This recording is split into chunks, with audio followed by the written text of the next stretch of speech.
as we read his story, Joseph, it's starting to become like one of my favorite stories for sure. Like there's so much in there that we can learn from him. And as we've talked before, and the last Shabbat, right? He's a topology of Yeshua, and there's a lot of parallels there that we can draw from it as well. And as we read, the chapter, 49, and as we move into Acts, we'll see some of that as well. But I just kind of wanted to talk a little bit about the blessings that we see Israel giving his children. And I try to, as I read, I try to look into my life as well and try to see what I can draw from those experiences and how can I learn from those things as well. And I think as we see Joseph and now his brothers in Egypt, we can also say, well, we're in Egypt as well. We live in a land and maybe in America, maybe we were born here and all that good stuff, but it's still, as we dwell more in the word, we feel less removed from this land and from its ways. And we start feeling like foreigners and we start feeling like sojourners, on where we at, because, we're separating ourselves slowly but surely from all these things. And we start catching things and recognizing things that maybe we didn't before.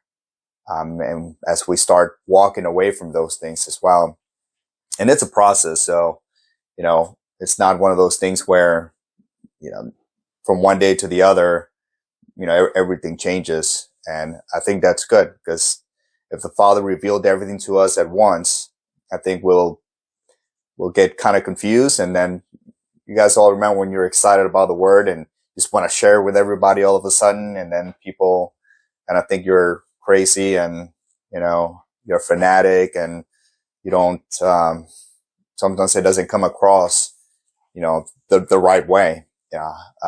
I'm glad I didn't get to really get a better understanding of things till I was late in my 30s. Cause I think if I would have gotten it when I was young, I think I would have just, kind of been a stumbling block to people maybe, while as I was older, I was able to be more patient with people and be able to be more understanding, knowing that, hey, I used to be there one day as well. And I'm still trying to get there, and it just takes some time.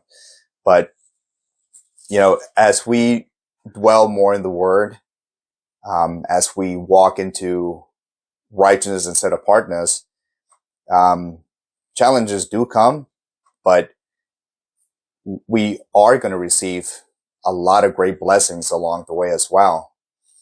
Because the word does say, right, if you follow these commandments, blessings will come into your life. If you don't do these, then, curses will come into your life.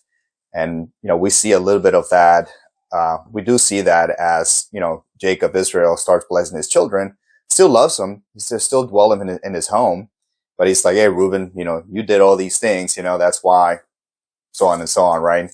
And Judah was able to, do some good things. And that's why the scepter was given to him. The righteousness was given upon him for doing those things. And at the end of the day, that's what the Father's rather simple. He just wants us to do his ways, his commandments, and his righteousness. And it's not a heavy thing to do. It's a light yoke. It's not a heavy yoke to do, but in the flesh, it feels very difficult to do all these things and to walk in his ways. And it's a daily thing and a daily reminder, of the things that we have to do. But, Joseph was such a good, righteous man. And as he went through so many challenges, before he got to command all of Egypt, it's interesting how even in that land, just because of his righteousness, even Egypt was blessed through that. And in return, the whole world was blessed just because of one man's righteousness and obedience through it all. We don't have to be individuals with great gifts or anything like that. I think just with obedience, the Father can bless us. And in return, people get blessed from that. And, I'm not even close to being, a good righteous man like Joseph, but I've seen when the times that I have been obedient and when I have been close to him, how not only I have been blessed, but other people have been blessed in my life. And I try to think about those things. Um, I'm also a sojourner. I've, gone from one country to another, from one state to another. I have been a Hebrew in the sense that I have crossed many rivers and things like that. And as I have crossed those rivers and as I have been at least attempting to be obedient and follow in his ways as much as possible, I've seen how the people around me have been blessed from the blessings that was given to me as well. So as you guys know, wasn't born here, moved to Louisiana, moved to Texas. But as I moved here, I felt, I didn't move here, just at a happenstance. Like I felt led to move here. I saw doors open that I asked the Father to open, and he opened those doors. It wasn't me. It came with challenges. It came with struggles for sure. It wasn't an easy track, but I did see those things, and I did try to the best of my abilities at that time to be obedient. It wasn't like, trying to be a scoffer or anything. But as I came here and I was blessed with, um, family, material things, and so on and so on, like the rest of my family was blessed by it as well. I had a cousin that lived here. I came here. You guys have heard my story before, but then one of my sisters came over.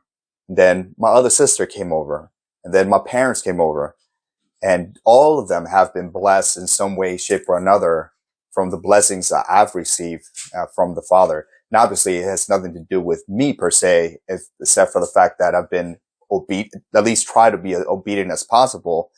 But it goes to show that it doesn't matter where you go, the Father's there with you.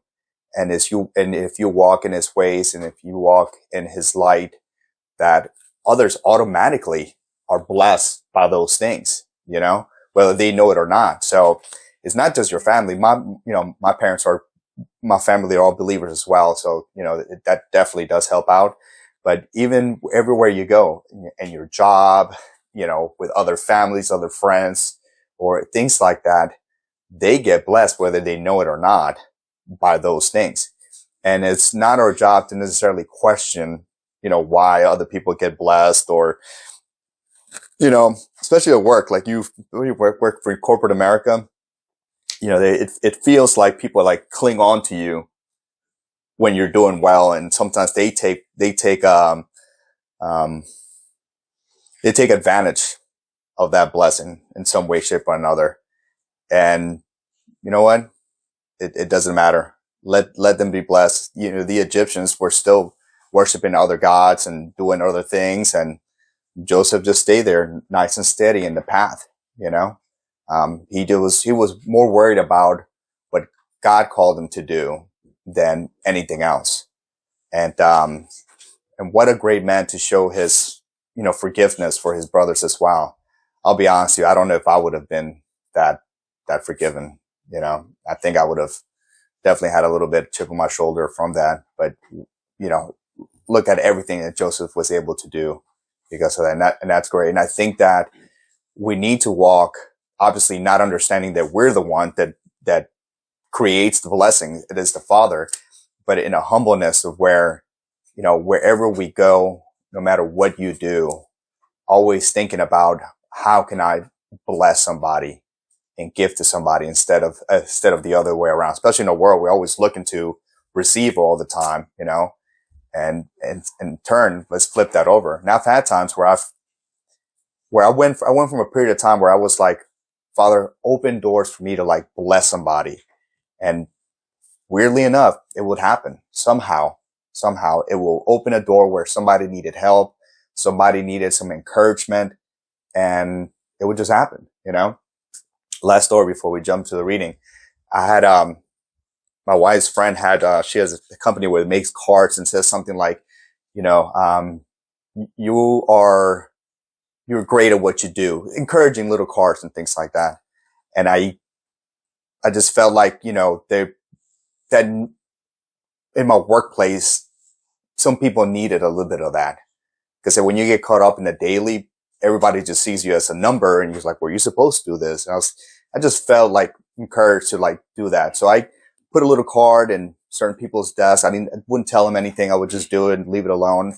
I will stay late and, then I'll put them on so nobody was around.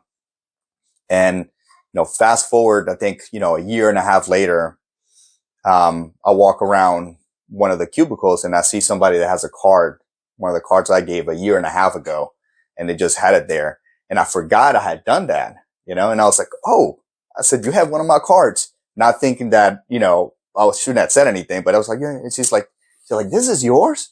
And I'm like, yeah. So I guess I must have put one in your desk a long time ago. And, she was like, you know what? I said, this encouraged me so much that one day that, and that she's maintained it on her desk for the last year and a half, just because of that, encouraging word and obviously, we're not supposed to, blessed to be a blessing. Yeah, exactly it. So, I do encourage everybody to go out every day and stick to, and it starts in your home too, honestly. Like that's where, so if you can't do it in your home, you're not going to be able to do it anywhere else. And it's difficult in your home because you see the same people every single day, right? So it's like you kind of forget, but it all starts in the home and then it overflows to everywhere else. So I encourage all of you guys to like think about that on the daily basis on how to be a blessing to everyone. All right, let's start in Genesis 49. But yeah, we can start. Anybody has any feedback on Reuben?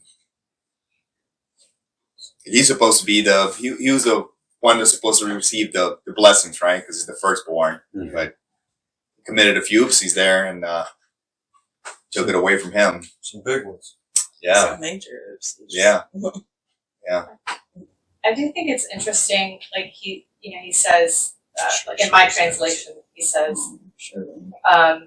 you are my vigor, firstborn of my power, endowed with extra dignity, endowed with extra strength, like water boiling over. And then, it's like he's acknowledging like all these strengths. Mm-hmm. And then he's like saying, but you won't have extra because you did these things. And so he's pointing out both good things and bad things about him. And one of the things I was saying to Jay is that this is almost like, standing before the Father on Judgment Day, kind of thing. It's like he's like saying, hey, look at who you are and what you've done. But what's interesting is that, he's saying some really powerful things about him, like all these really good things. You're powerful, you have extra dignity, like all this stuff. And yet somehow he's like, there's something really, really horrible that you did. And so you're not gonna have like all these great blessings necessarily. And so I think that's a really interesting thing. It's this like water boiling over thing. Sound like he has anger issues. That's what I feel when I hear that. It says you are unruly as a flood in my translation. Is that what it said? Okay. Yeah, unruly as a flood. Because I was like, boiling water, that's pretty like more rage. Well, I wouldn't say rage, but that's definitely more problem with control. Yeah, water is often used as a metaphor of chaos, confusion. So, the idea of being prone to anger issues and unstable, they all kind of go along the same lines. Because if you don't have control of your emotions, then you are unstable and you're unpredictable. In my opinion of Reuben's story throughout here, I can't remember if I talked about this last week or the week before, whenever that was. That I think that Reuben has made a series of power plays for control over the family because he's ambitious. Mm-hmm. And he doesn't understand that he doesn't have the character to lead. And so he keeps creating problems for everybody, including himself. And so this is why, even though Jacob says that you are preeminent in dignity and power, you shall not have preeminence. It's like you have this, you're the firstborn, you are the oldest, and you have some natural leadership tendencies, but because of your ambition and your inability to control yourself, you can't have that place, no matter how much you want it. Mm-hmm. So like your greatest strengths, if they're not in check, are your greatest pitfalls. Mm-hmm. Or But also, there's a self ambition sort of thing going on, where it's like it's not necessarily about the good of the whole. It's really more a focus on the good of himself in most of the endeavors that he has. And maybe he even thinks like, maybe I'm supposed to be this, but it's still very self-focused instead of more family focused or God focused or whatever it is at the moment in terms of honoring God or honoring his family. And so there's some of that too. I think that really shows up in all of his chaotic endeavors. I remember in the Army, the guys that you thought would be good leaders weren't, and the guys that you didn't think had much ended up being the ones that you could actually rely on, and they weren't necessarily the fastest or the best shooter or whatever, you could add to that. But and then even in the regular world, a lot of the people who are eager to seek leadership positions, but for the wrong reasons, and they can't handle that position, and they end up ruining a lot of things. Whereas the person who's more steady and maybe not the quickest person, but the one who can make good decisions. And also the good listeners usually make the best leaders. Yeah, I've noticed the person who actually doesn't want to be a leader is usually the best leader eventually. Yeah. Like, hey, I don't want that power, because they know what comes with it. But they decide to stand up and take leadership because it's what's necessary. Moses seems like a good example. A great example, I would say, of that. He didn't want it. People are so quick to want leadership positions, but they don't have leadership ability. One of the things about authority, especially, I mean, it's implicit, but it's also in God's kingdom. Authority comes with responsibility, and your responsibility is first and foremost to the Father. And just like just about everything else in this world, the world has divorced the two. Just like, so many other things in life, the world says, well, I want this, but without this. I want this, but without this. What's interesting about that is that the world likes to divide those things, which I never really thought about before, but like that's what God does. God separates stuff out and then brings stuff together, which is his pattern. And so it's interesting, it's like the world's like, I'm going to separate it and just leave it separate. Like it's a very chaotic kind of mentality, and I think that is what we're seeing in Reuben. It's just this like, I want the authority, but I do not want the full responsibility of that sort of thing. And maybe it's like he's just not capable of the responsibility. Maybe he does want it, but he's just not capable. But either way, his methods obviously leave something to be desired. And it's interesting when you have children. Like I've raised 8 children, and Benjamin's my youngest. But children will magnify the areas that you're lacking. for sure. Quite a bit, which is good. But, you have to constantly change because they live with you. They know everything about you and that, and in a way it's good. But if you don't change, like apparently Reuben didn't want to change, because his father still called him out on those things. So obviously he was still living that way. You end up in the ditch. Yeah. The blind leading the blind. To be fair, it's kind of hard to be firstborn too. Yeah, That's a lot of responsibility. I know.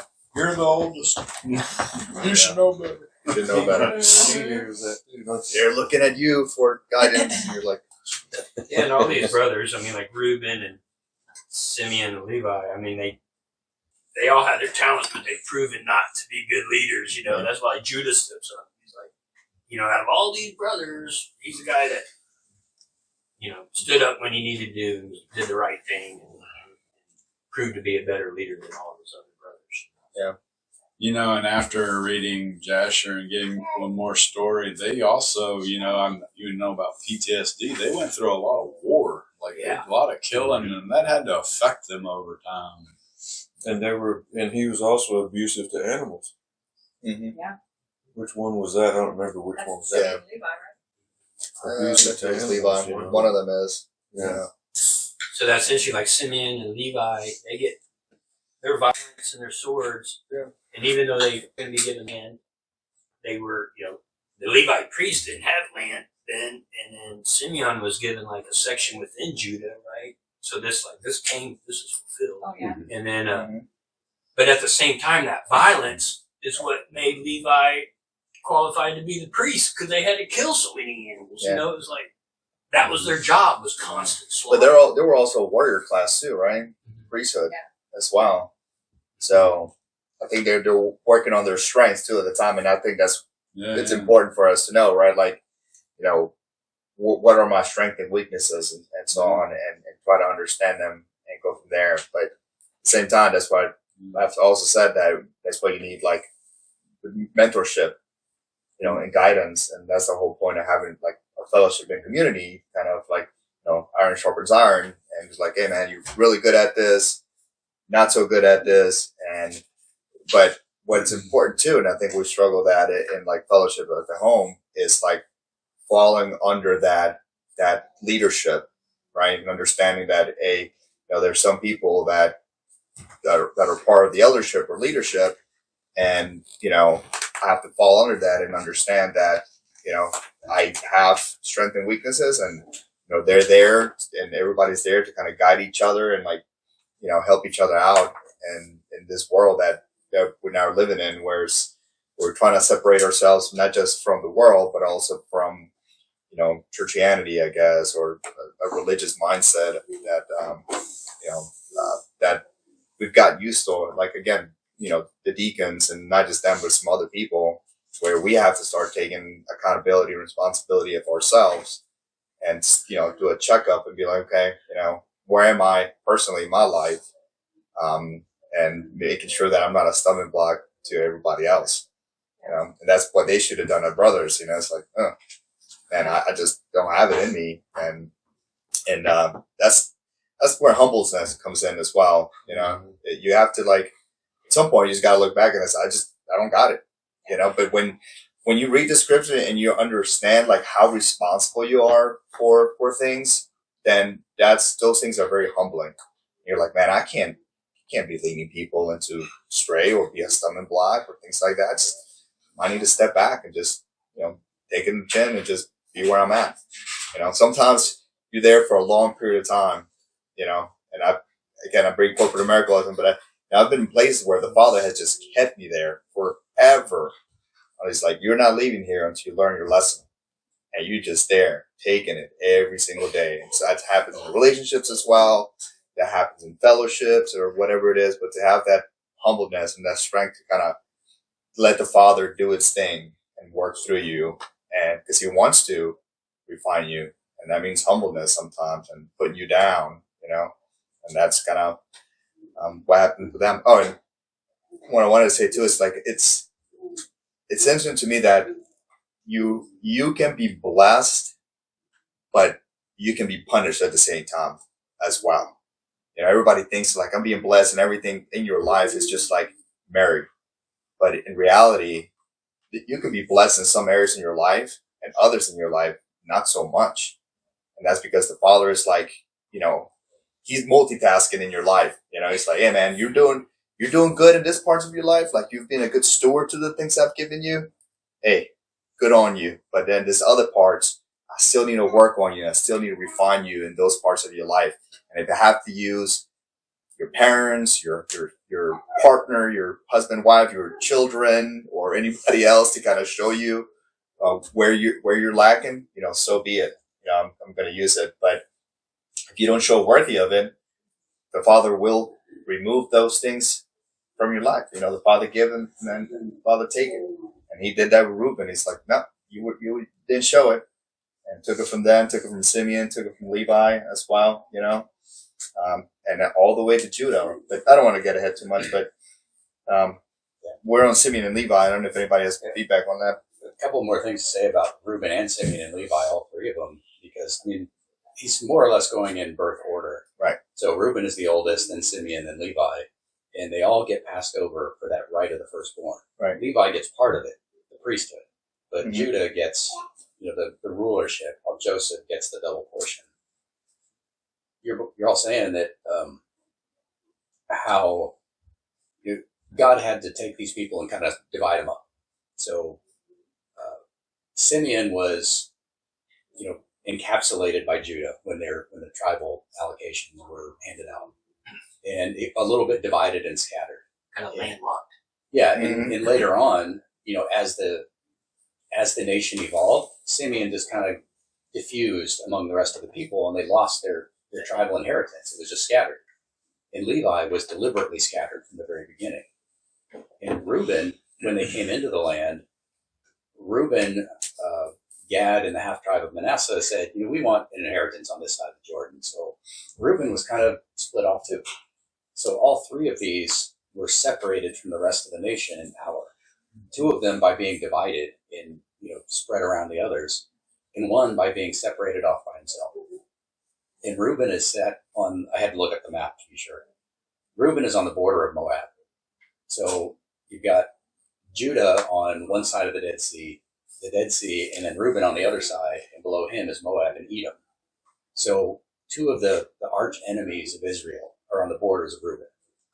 And so Reuben, being this unstable in his tribe, is Right. Each of the patriarchs sets the tone for the future of the tribe. So Reuben as a tribe is also unstable and prone to lashing out and trying to take power. So putting him on the border with one of Israel's most violent enemies is perfect. Yep. Yeah, keep them on the front lines there. Yeah, he's got Edom, Moab, and the Ammonites. And the Ammonites are always trouble. So put the troublemakers together. Let them fight it out on the edges so we mix a peace for everybody else. And then give the Levites this job of bloodshed.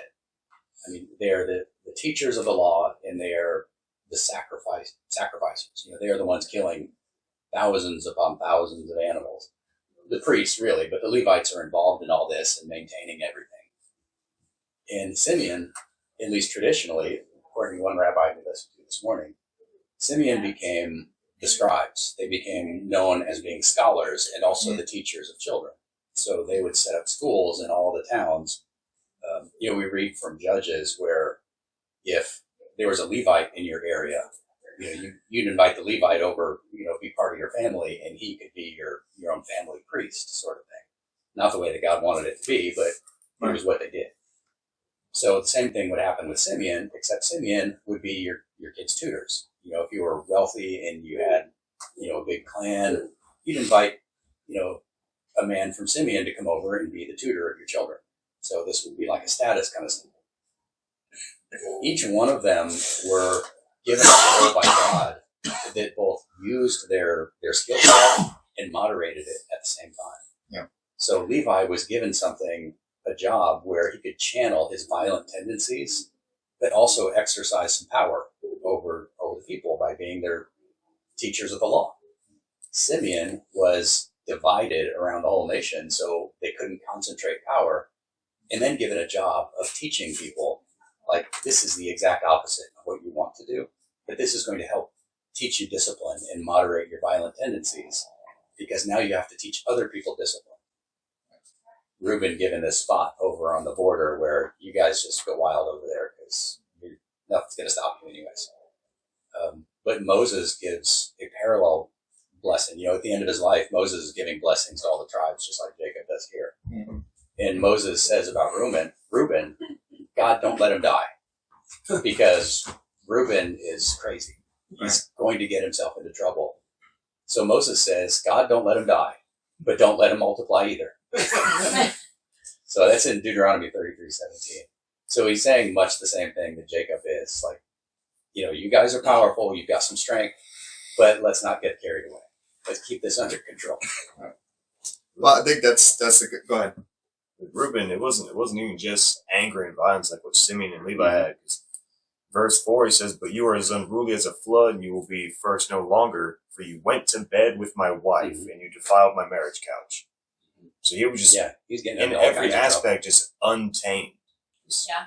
chaotic in Yeah. every possible category. I think it's also interesting when you're talking about those three and how the prophecy comes to pass. It's also the splitting up also serves the purpose of keeping those three from coming together for anything, because that would have been Last thing you want is three angry guys in one room. Because even where he says Simeon and Levi are kind of together, they're bound together in this same way. They have the same tendencies. And it's interesting because later we see that Levi is given the priesthood, and Levi, one, accepts the priesthood. And so it's obviously an illustration of like them actually choosing to submit their gifts, their talents, their skills, their tendencies to God for His purposes, versus just continuing on with their own ways of doing things for their own purposes. And then Simeon, it ends up, obviously nothing really changes for him because he's just scattered completely, and kind of doesn't, we don't really kind of know where they are in that sense, but I do think it's interesting that they are kept separate by God, by the prophecy that Jacob gives, but also it's like it's still that idea of like if they submit to the will of the Father, if they will humble themselves, that they still end up serving the purposes of God somehow in all of this. And I think that's so important because it goes back to some of what you were talking about, Carlos, where it really is about those strengths that we have being submitted to the Father. And because on their own, they're worthless. Yeah, I mean, they'll be used for terrible purposes in many yeah, cases. being ambitious or violent is not a bad thing. No. I mean, you Right. want to be ambitious, you just got to be ambitious in the right way. Yeah. You want to be a violent man, you just have to be violent in the right way. So A trained pit bull. yeah, that's what you have to be. So there's nothing wrong. The Father gives you gifts. Yeah. It's just, but it's your responsibility to acknowledge them and to hone them, and do it for righteousness, which they did. Right? War is war. It is what it is. But if there's a difference between going to war to defend yourself and going to war because you want to take something that's not yours, that's still violence, right? But it's righteous violence and unrighteous violence. So it's up to you to figure that out, and hopefully with good mentorship and people around you to point in the right direction. But we see that in the story of Daniel, right? They take it into their hands. And Yep. That's the problem. Yeah. Is they didn't leave it to I them. get it. When I read it, I was like, I don't know. Sure. I think I would have probably done the same thing. You know what I mean? It's like, it's my sister, man. I got two of them. So I'm like, oh, I'm going to slay some bodies for sure. But, vengeance is mine, says the Father. There's a proper right. way of doing it, But again, that comes down to boundaries. That comes down Yeah. to understanding that God is a God of boundaries in that sense. Like there are some things that are His, and there are some things that we're allowed to be part of, but some things we're not allowed to be part of, and that's a boundary. Well, And that was a boundary they crossed. they dishonored their father's wishes too, Yeah. because Yep. he had made a deal, you know what I mean, and he Right. wanted his word to be good. Absolutely. There are some prophetic, this is all prophecy, but there are some prophetic connections between these three blessings and Yeshua. And I think it was Rabbi Foreman from Our Beta who was making some observations about the patterns of Reuben, Simeon, and Levi and Judah through history. Like, he's not a Christian. Sometimes I think he's a secret Christian because of the things he says. Mm-hmm. But you think about there's at the end of verse 6, there's a phrase, in their willfulness they hamstrung oxen. That's the ESV. The King James says, in their self-will they dig down a wall. So there's some disagreements about what these words mean. Yeah. But I mean, there's no disagreement about what the Hebrew words are. It's about how the words be translated. Yeah. Elsewhere, the same word translated as wall in the King James is translated as an ox or a bull. I think that oxen or ox is probably the right translation. In Deuteronomy 33, Moses says that Joseph is a firstborn bull. So that when Simeon and Levi, they, in their willfulness, they hamstrung a bull or an ox, the implication is that Jacob is totally aware of the conspiracy against Joseph. And he says this later on in the blessing for Joseph. He talks about how, all these archers came against you, but you stood your ground. And he's hinting that I know what your brothers did to you. And I think here he's hinting to Simeon and Levi, I know what you did to Joseph. And Rabbi Foreman says, I think it was Rabbi Foreman. Was it a different one? Not if it was pointing to Yeshua. Well, no, not about Yeshua. Oh. But he's saying that this hints that Jacob is hinting that Simeon and Levi were the ringleaders of the conspiracy against Joseph. That in their willfulness, they hamstrung an oxen, the oxen being Joseph. But then if you go, fast forward 1,500 years or so to Yeshua, and you've got Simeon, who supposedly is the progenitor of the scribes, and Levi, who is the progenitor of the priests, coming against Joseph, who is a prophetic image of Yeshua. The scribes and the priests constantly arguing against Yeshua and plotting to kill him. Mm-hmm. And then you've got Reuben, who is unstable as water and tries to save Joseph. Well, I wonder if Peter might be from the tribe of Reuben, because he is for Jesus, against Jesus. He is, he's very impulsive. Saying, I swear, nothing's ever going to happen to you. And then he denies him. And then he attacks the priest's servant who comes to arrest him. So he's all over the map, kind of like Reuben. So he's trying to save Yeshua, just like Reuben tried to save Joseph, while the scribes and the Pharisees, Simeon and Levi, are plotting to kill him. And in the end, Judah sells Joseph into slavery. Judas, same name in Hebrew, sells Yeshua to foreigners, to the priests and the Levites who actually give him over to the Romans, so essentially selling him to foreigners. This is what happens with Joseph, too. He's sold to the Ishmaelites, who are family, descendants of Abraham, who then sell him to complete foreigners, the Egyptians, where he is thrown into a prison with the baker and the cupbearer and the whole thing, with the 3 cups and the 3 loaves and connections to 3 days and nights. Yeah. So there's all these prophetic allusions of Yeshua and his disciples and all of these different players in the crucifixion. And it all comes out in these last few chapters of Genesis. Yeah, that was good. Well, next is Judah. Brad, what do you said? Judah ended up getting the. Basically, he's given the the authority, to be the ruler. The tribe of Judah was going to be, David and all that, and it was prophetic. I mean, it all happened, and then, but then interesting too in verse 10 that the scepter shall not depart from Judah, nor the ruler's staff from between his feet until tribute comes to him. I don't know what y'all's conversation or translation is, but Well, I know if you look at the footnote underneath, there's a couple translations and another one, and then like I say, it goes back to Septuagint, but it talks about Shechem and Shiloh. You can get the one thing interesting about those 2 cities is that's kind of where the Valley Decision and also where Joshua crossed the Jordan, all that area, in the Septuagint, I had a note that it says it could be until he comes to who it belongs, and in the Hebrew, until Shiloh comes, Yeah. And we know that's another prophetic about, the Savior coming. And it's interesting, like that had to be preserved. Our Savior, Yeshua, Jesus, had to come from this tribe of Judah because of this very thing. That was his qualifying thing. And then soon after Yeshua that fulfills his mission, the temple's destroyed. And there's never been any other Judah, since then. That had to be preserved until Shiloh came, And wasn't Shiloh where the first tent was set up, like once they get on the land, like where the tabernacle was set up? I think so, yeah. But then what does Shiloh literally mean? This whole chapter apparently is really difficult to translate. lots of obscure words. Like ESV says tribute. Until tribute So, comes. yeah. Yeah, that's what I have in my translation too.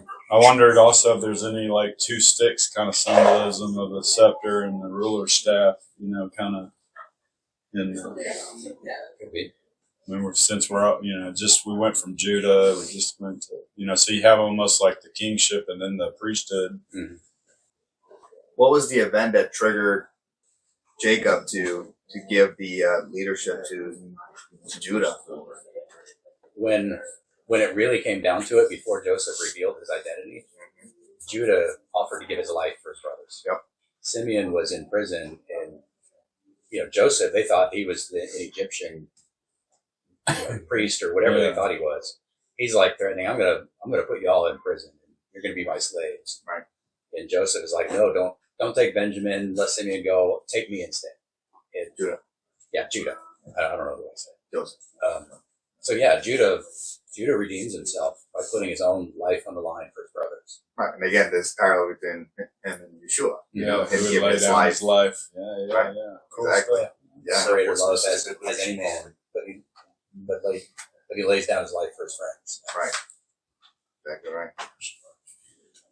That's why people believe, it doesn't say it, but that's the way I've come to understand why, Yeshua came from the line of Judah, is because of that one event where he decided to, lay his life for his brothers, as Yeshua did for us as well.